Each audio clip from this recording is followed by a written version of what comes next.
I define motivation as the desire to achieve that which you believe to be worthwhile. And many people go through life never getting in touch with their greatness because of the lack of motivation to push themselves, or because they have not found something that they believe to be worthwhile to challenge them. I heard a poem once that said, many a flower has bloomed unceasingly and wasted sweetness upon the cold desert air. It's translated, that means simply that many a talented persons have gone unnoticed, and the world never had a chance to be exposed to their talent because that person did not take the time to begin to express or to demonstrate or to motivate themselves in the direction to bring that which they came into the universe to bring. How can you measure your motivation? How can you evaluate where you are on a scale of 1 to 10? Let's do this for ourselves mentally. How do you rate yourself from 1 to 10? Your mental attitude about yourself, how you feel about you, how you feel about life. How do you rate yourself on a scale of 1 to 10 in terms of your physical appearance, in terms of your health? Do you take care of yourself? Are you allowing yourself to get overweight and out of shape? Are you conscious of your health? Are you watching the food that you take into your body? Do you make a deliberate effort to exercise? You know, it was George Burns, he said, we cannot help getting older, but we don't have to get old. And many of us get old before our time because we don't take time to take care of ourselves. Your environment is a very good indicator. On a scale of 1 to 10, is it what you want it to be? Do you find it desirable? Are you satisfied? The job or career that you're involved in. Someone said that 85% of the American public are unhappy with their jobs. Are you spending 8 hours a day just doing time? Doing something that you don't find challenging, that does not make you stretch mentally, that does not stimulate you, that does not inspire you. Something that you don't find a sense of fulfillment in it. If you're doing that day in and day out, it has to affect how you feel about yourself, your level of motivation. Your relationships. What kind of impact is it having on your life? Is it nourishing or is it a toxic relationship? Does it drain you or does it build you up? Ask yourself that. How motivated are you to do something about it? Your contribution, your actions. What are you giving? Many people will leave the universe without a trace. No one will know they were here. And in fact, under their name, we could put under there, not used up. Will anybody know that you came this way? What contribution are you giving? What will you leave? What will be different because you came this way? Someone once said that life is our gift to us that God has given us, and how we live our lives is our gift to God. What kind of gift are you formulating? Is this a gift that you like to take back and do something else before you turn it in? Think about that. What can we do? What are some of the keys that we can begin to use to motivate ourselves when our batteries run low? Because I don't care who you are, I don't care what you do, at some time you are going to get tired. At some time you're going to get in a rut. Seem like nothing you do works out right. And sometimes it just seems like you just don't have the wherewithal or the will to do anything. That sometimes you act like you're punch drunk. You're just wading through life, just doing time day in and day out, looking at non-discriminatory television, anything that's on, just looking. And depressed, feeling powerless, feeling useless, and bored. What do? How do you get yourself out of a rut? How do you, when you know you can do more than what you've been doing and you're not doing it and you're discontent with where you are, you get angry at yourself. How do you get out of that rut? How do you motivate yourself? One of the things that we must do is that we must be involved in working on achieving self-mastery. You must work on yourself continuously. Never be satisfied with yourself. Always know that as you invest the effort and time on you, that's the greatest ability that human beings have above animals. See, a dog can't be anything but a dog. Tree can't be anything but a tree. Human being, you've got unlimited potential. You can put effort on you, and by concentrating on you and developing you, you can transform your life wherever you are right now. So you want to work on yourself. You want to read books that inspire you and motivate you. You want to listen to tapes over and over and over again. And I suggest that you listen to tapes when you first get up in the morning. You want to control the spirit of your day. When you first wake up in the morning, your mind is operating at 10.5 wave cycles per second. That's when the subconscious mind is most impressionable. Whatever you hear in the first 20 minutes when you wake up, that will affect the spirit of your day. When you listen to tapes, listen with relaxed belief, believing that this can happen for you. And by listening to them, listen to them over and over and over again, and you will get a breakthrough. You can listen to the same tape for months, and all of a sudden you hear something you never heard before. It have a special meaning for you. Or read the same book over again, and you find some special insight. You said, I can't believe I didn't see that the first time. So you want to be involved in developing yourself. Most people won't do that. Most people won't take that kind of effort and invest that kind of energy in themselves, because they will fall prey to that conversation within. Oh, don't do that. You don't have time. You're too busy. You're too caught up in the rat race. Most people won't do that. Well, they won't take time to go to lectures. They won't take time to go to seminars. They won't take time to go to classes to improve themselves. And as you continue to work on yourself, you will begin to expand your vision of yourself. You'll begin to work towards self-mastery. And you will begin to see it reflect itself in all the dimensions of your life, your mental life, your physical life, your social life, in your relationships, your monetary life. So concentrate on developing yourself. Because if you don't, I guarantee you that you will make a settlement. And most people have. And most of us already have. What kind of settlement have you made with your life? You know, when we make settlements, out of court settlements, you've heard them. That means that you decided to take something less than what you originally wanted to get had you gone into court. And the reason that you settled outside of court is because you didn't believe that you can get it.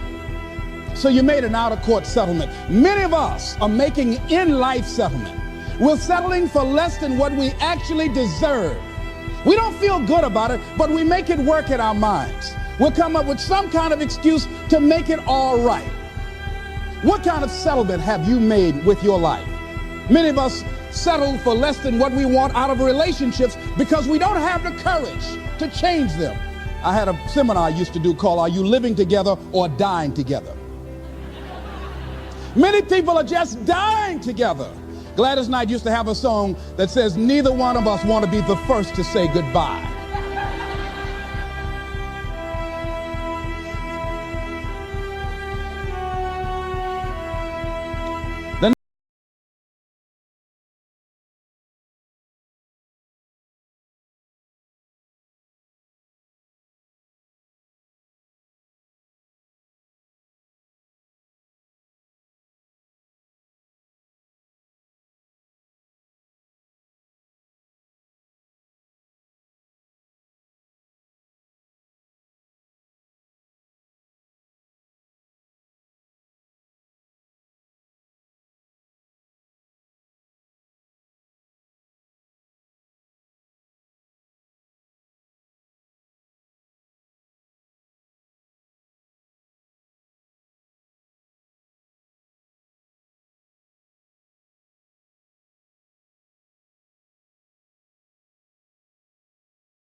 it. It will fill you with fear.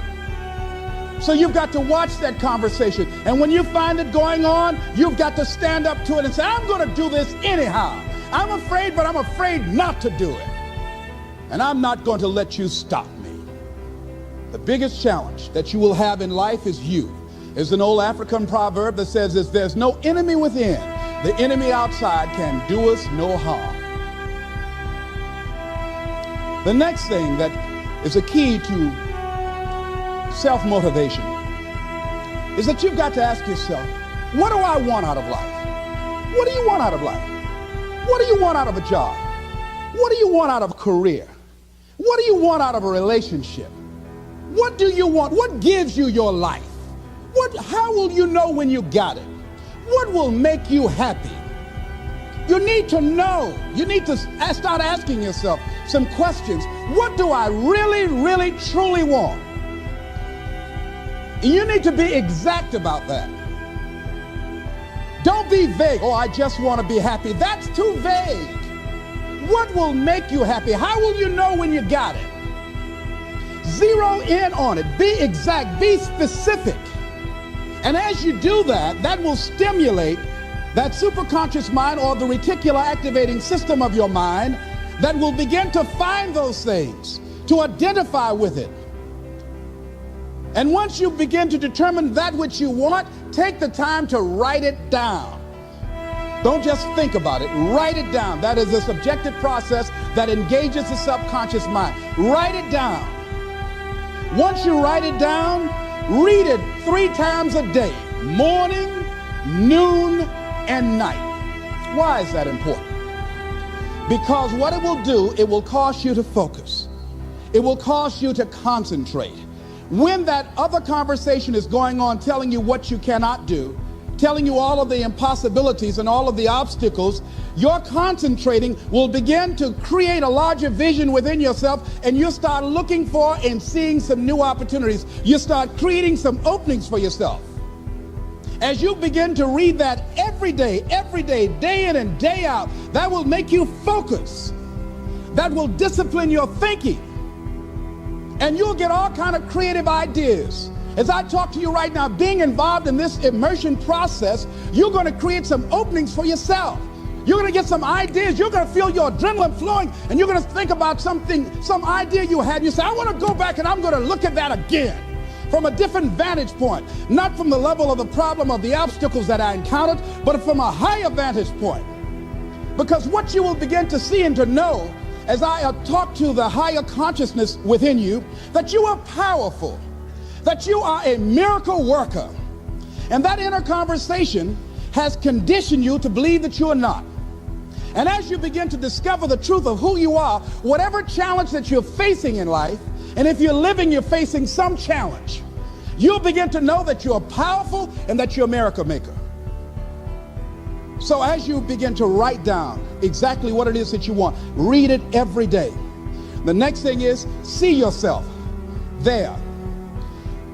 How will you feel once you get there? What will the experience be like for you? What will be different? What kind of person do you have to become in order to get there?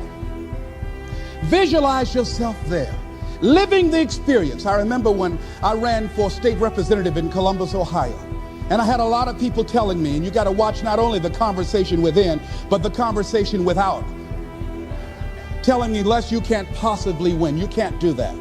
And I went down to the legislature, and I saw myself. I knew what I wanted. I saw myself in the chair. I pointed out the chair that I wanted. I used to go and sit up in the galleries and watch the legislative process. I used to go to the committee meetings and listen to legislation being introduced. I learned how to write legislation, how to amend legislation. I started thinking like a legislator, got up every day dressing, thinking like that, selling myself on it, seeing myself in the legislature. Mr. Speaker, I'm the gentleman from the 29th House District. I'd like to introduce a bill. I went in the legislature, walked around. I had the experience of it. And when I ran and won against overwhelming odds, they were shocked. I won the election even before it was held because I was living it in my mind. You want to see yourself beyond your circumstances. You got a challenge, see yourself beyond your challenge. See yourself with the challenge already resolved. and knowing that all is well, seeing yourself in control and in charge of your destiny, being healthy and happy. The next thing is, it is important in the area of motivating yourself, it's important to know why you're doing it. Because that mind will say, why bother? Why go through all this? This is too hard. No, throw in the towel. It's not worth it. Has it ever said that to you before? Here's how you can handle that. Here's how you override that. Write down 5 reasons why you deserve it. Why do you deserve what you want? Why you? Why do you deserve it? What meaning and value will it bring to your life? What's so different about you that you deserve your goal or this goal? And when you write down those 5 reasons, when you have some down moments, and you're going to have them, when that conversation starts talking to you, and it's going to talk to you, what you will do is you can pull that out and read it, and it will build you up. It will be your rod and your staff to comfort you through some challenging moments, because you're going to have some. Life will knock you between the eyes. It will catch you on the blind side, come out of nowhere, stuff you can't anticipate that will knock the wind out of you. You want to give up. That's why it's important for you to work on yourself, listening to tapes, building yourself up, talking to yourself with power, feeling, and conviction, building yourself up day in and day out, because it's coming. I guarantee you, life is just waiting. Oh, he's doing good now, huh? Very good. I remember I had an experience. I was pursuing my dream. And that's why you have to work on yourself. You don't know what's going to happen. And I was telling people, I had this big rally I had to do with 5,000 people there. And I said, you must work on yourself. If you want a larger vision, you've got to empower yourself continuously, because life will catch you on the blind side. And after I finished my speech, I got a rousing standing ovation. And I went and called the young lady that I was dating at the time. I said, hey, guess what? I said, they love me. I got a standing ovation. And they were chanting, we want the motivator. We want the motivator. I said, listen, we want the motivator. Do you hear? She said, yes. Les, I need to talk to you. I said, well, wait a minute. You're talking about tough. I was getting off, and I'll be home soon. Les, I heard a voice in the background. Hurry up and tell him. Who's that? Les, you've been gone a lot, and there's somebody else. What? They came in. Les, come on, Mr. Motivator. They want you back out there. Wait a minute, hold a minute. What'd you say? I'm sorry, there's someone else. And I heard the voice say, hang the phone up. Clump. I say, wait a minute. I say, hey, Motivator, come on, they want you. Can't you hear them cheering? I say, okay. I say, when you working on a larger vision, I say, you got to really work on yourself, because life will catch you on the blind side.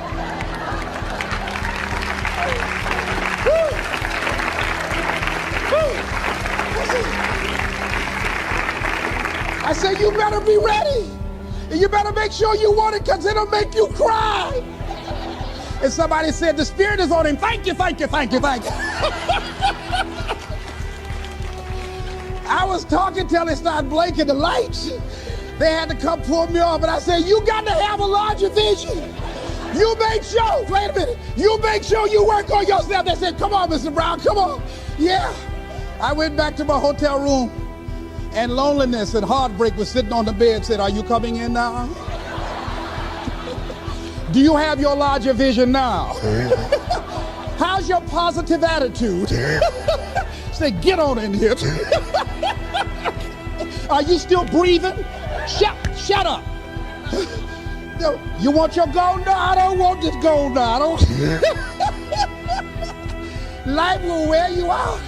You'll be saying, no, I can't, and no, I won't. You try to read it, can't see nothing through the tears. I went plundering through the drawers in this hotel trying to find a Gideon Bible, anything, you know. I said, somebody, anybody help me. Yahweh, Yahoo, anybody. Boy, I tell you, that's why you got to work on yourself. Because life will send you some curves you cannot anticipate. The next thing is that whatever you do, you want to develop technical mastery. You want to be the best at what you do. You want to master it. See, part of self-motivation is you've got to find something that gives you a strong sense of competence. Well, you become known for that. You develop a reputation of being good at doing that. You set some high personal standards for yourself. You're not competing with anybody else. You're just unfolding yourself to be the best person that you could be. That you want to give the best quality service that you can give, because that is a statement about who you are. The other thing that's the key to self-motivation is recognize the fact that you're going to get into some slumps. Recognize the fact that you're going to encounter a great deal of failure in life. It goes with the territory. But in the face of that, you want to be relentless. When you want something, you don't expect everybody to say, oh, come on in. Oh, you want this? Oh, great. We want to give this to you. You're such a nice person. You're doing it for your family, aren't you? Great. No, life isn't like that. No, many doors will be closed in your face. Many loans that you will want. And they'll say, no, you don't have enough collateral. You don't have enough credit. And most people will give up. But you've got to decide that I'm going to be fearless. I refuse to be denied. And I'm going to go all out. I'm going to be relentless. I don't care how many no's I encounter. I like something Isaiah Thomas said when he's getting ready for a basketball game. He said, I'm going to either shoot us in or shoot us out, but I'm not going to not do anything. And that's the way to go. You can't make a basket unless you shoot the ball. You can't hit a home run unless you take a swing at it. Most people won't even take a swing. Well, I probably won't make it anyhow. That's the conversation within. They probably won't give it to me anyhow. If you want something, you've got to be relentless. You've got to decide, I deserve this, and I'm going to have it. And you go all out to get it. That drives you. The next thing is that when you want something out of life, you've got to be willing to go into action. Don't wait around for things to be just right. Don't wait for things to be perfect. Don't wait for the ideal situation. It will never be ideal. There will always be a reason. Well, as soon as the children grow up, or as soon as I pay my bills, or as soon as I get my divorce, as soon as I get enough money together, do what you can, where you are with what you have, and never be satisfied. A lot of people never take a chance in life. They don't want to take any chances. They want the situation to be ideal. See, that's not walking by faith. That's walking by sight. If I can see it, I'll do it. No. That's a lot of people saying, if I can see it, I'll believe it. No. If you believe it, you can see it.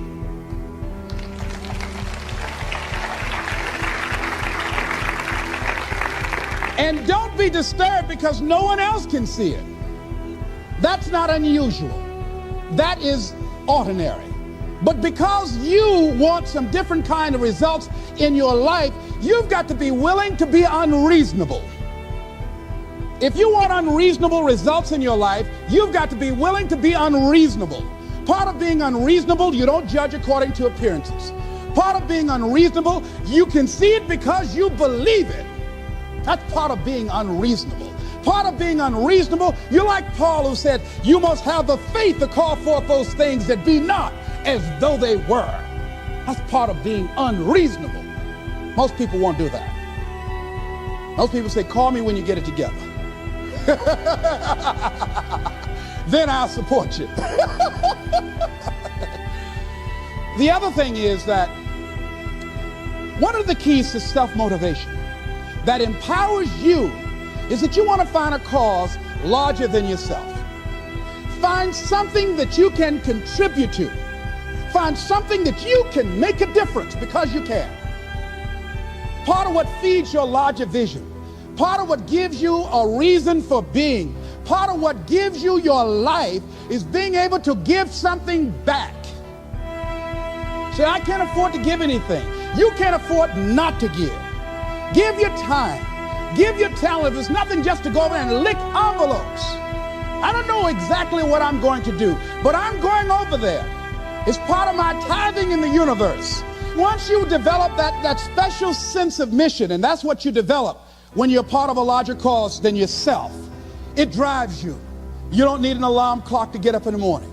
You have special power. You'll go places and folk will like to be around you. They will know there's something different about you. When you go in, they'll say, hey, that's somebody important. I want to know who you are. I just want to be near you.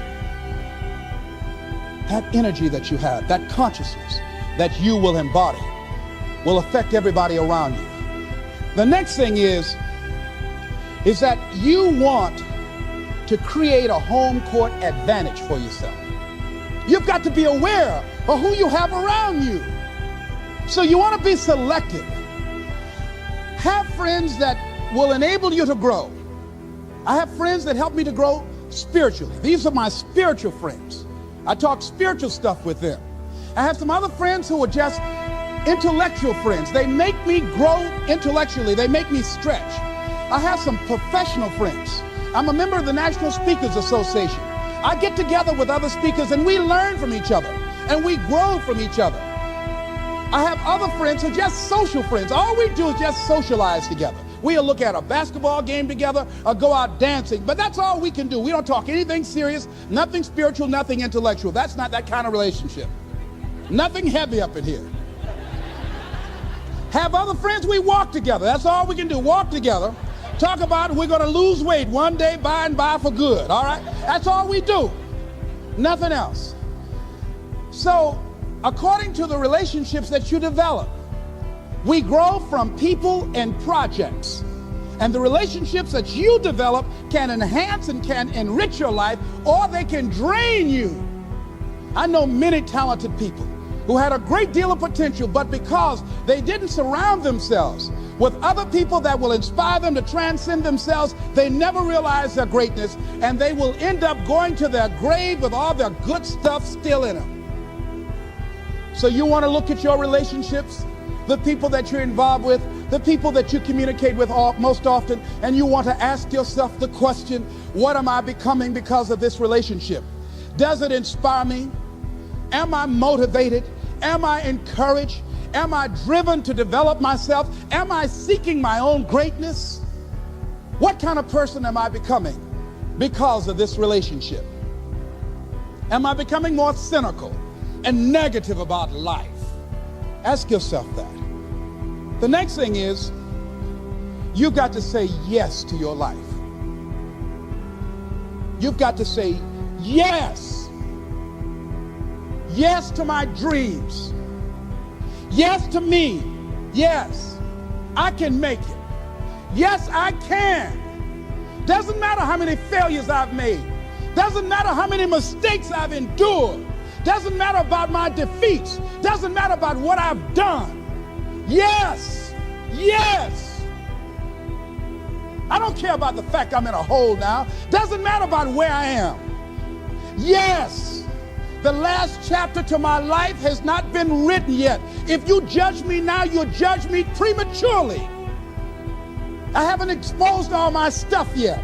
I'm still in the process of transforming my life. I'm still in the process of becoming. Yes. I had somebody in my life at one time told me, you'll never make it. And I said, I'll show you. And what energized me, what motivated me was something that Frank Sinatra said. He said, the best revenge is massive success.